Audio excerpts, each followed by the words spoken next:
So seeing a jackrabbit around these parts is not too surprising, but seeing lots of random little pet cottontails hopping around your neighborhood, now that's a different story. And it is 1 hour Joy Wang looked into today, so she went down this rabbit hole, so to speak, to find out what's going on here, Joy.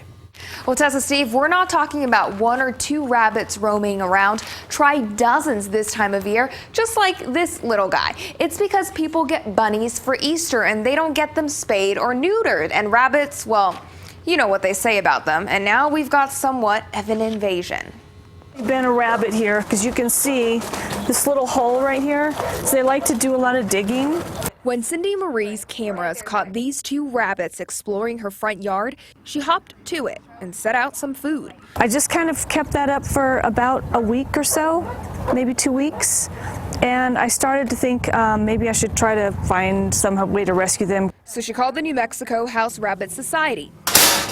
They set traps, bunnies got caught, and now they're at one of the Albuquerque animal shelters with a bunch of other roaming rabbits. Typically around this time of year we see a lot of loose domestic rabbits, so people who probably bought their rabbit around Easter time, and then at this point is when they start to see the side effects of not spaying and neutering, and so they set their rabbit free outside. You might think letting a rabbit out into the wild sets it free. The problem is a lot of times they become food. Domestic rabbits and wild rabbits aren't related. They have different chromosomes, so that's another misconception is people think I'll set my bunny free and I'll go live with the wild bunnies, but the wild bunnies do not accept domestic rabbits. And they suspect some bunny, pun fully intended by the way, might be breeding them in their backyard.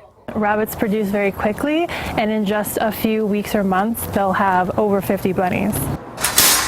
So if you do plan on getting a rabbit, make sure to spay or neuter it. And understand, you're looking at hopping down the bunny trail for at least a decade. They can't just be tossed out into the neighborhood and expect them to be okay, because they will not be okay.